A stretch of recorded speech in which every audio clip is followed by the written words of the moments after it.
नमस्कार, हरी किरण न्यूज़ में आपका स्वागत है। आदमपुर के पूर्व विधायक भव्य बिश्नोई का कहना है कि एक राष्ट्र एक चुनाव की प्रक्रिया देश के हित में है और इसे मजबूत राष्ट्र बनाने की बड़ी प्रक्रिया कहा जा सकता है। इससे सरकार के कार्यों में निरंतरता आएगी, कार्यकुशलता बढ़ेगी और राष्ट्रीय एकता और अखंडता मजबूत होगी। भव्य बिश्नोई आदमपुर में इस संबंध में आयोजित एक संगोष्ठी को संबोधित कर रहे थे। तो इसके बाद उन्होंने क्षेत्र के अनेक गांवों का दौरा करके विकास कार्यों का जायजा लिया और क्षेत्रवासियों से कुशल क्षेम पूछी। उन्होंने अनेक गांवों में जनता के सुख दुख में शिरकत की और उनसे कुशल क्षेम पूछते हुए सरकार की आगामी नीतियों व कार्यक्रमों बारे प्रकाश डाला। सुनिए इस दौरान भव्य बिश्नोई ने क्या बताया।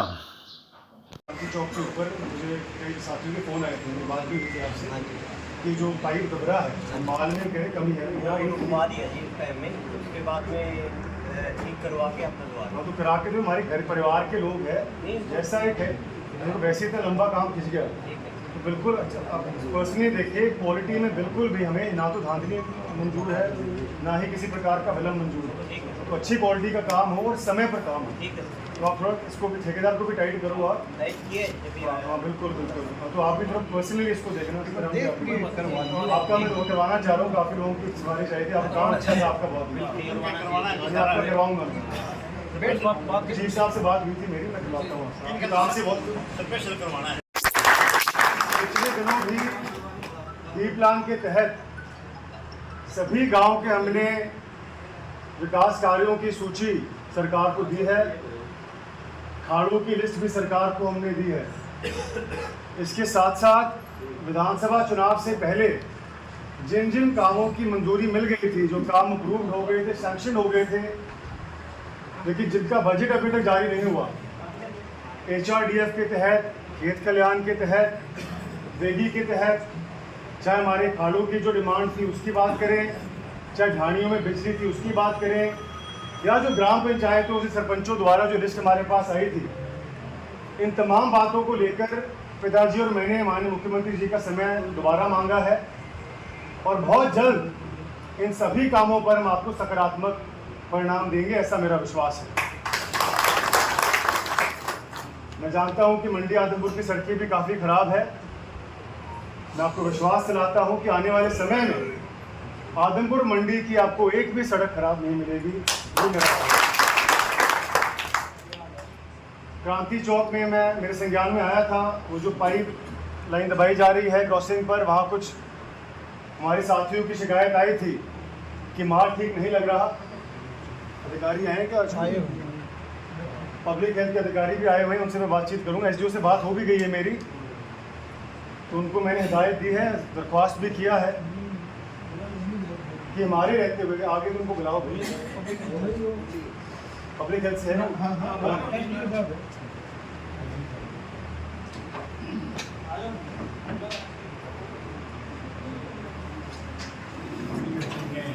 बुलाना चाहिए।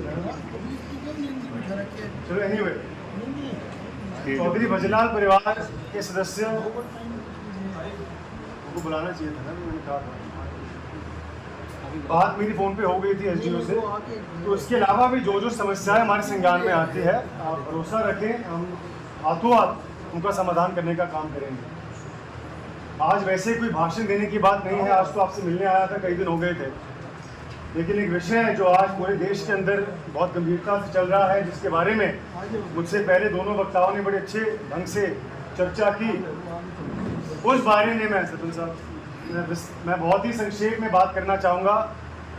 एक राष्ट्र एक चुनाव का जो मुद्दा है बहुत ही गंभीर है। मेरा ऐसा मानना है कि पिछले 11 सालों में हमारे यशस्वी प्रधानमंत्री श्री नरेंद्र मोदी जी ने अनेकों ऐतिहासिक कदम उठाए हैं, आप सभी जानते हैं। और वन नेशन वन इलेक्शन उसी कड़ी में एक ऐसा फैसला है जो इतिहास के पन्नों में एक मील पत्थर साबित होगा। एक साथ लोकसभा और विधानसभा को चुनाव करने के क्या क्या लाभ हैं, मुझसे बेहतर आप सभी जानते हैं, आप सभी सर्वगुण संपन्न हैं। और मुझसे पहले दोनों वक्ताओं ने बड़े अच्छे ढंग से आपको उनके बारे में बताया। आदमपुर का उदाहरण ले लीजिए। मेरे जो लगभग 1.25 साल का कार्यकाल था, उस बीच 2 बार चुनाव हुए, सरपंचों का हुआ, लोकसभा का हुआ, और 2 बार कामों में रुकावट आई। चुनाव अगर एक साथ होंगे तो काम जो विकास कार्य है, जो परियोजनाएं हैं, उनको निरंतरता मिलेगी, मजबूती मिलेगी। चुनाव होते हैं तो जाहिर सी बात है खजानों पर, सरकारी खजानों पर बोझ भी आता है, जो जनता का पैसा होता है। चुनाव एक साथ होंगे तो जो पैसों की बचत होगी वो विकास कार्यों के प्रति उसको हम स्पेंड कर पाएंगे।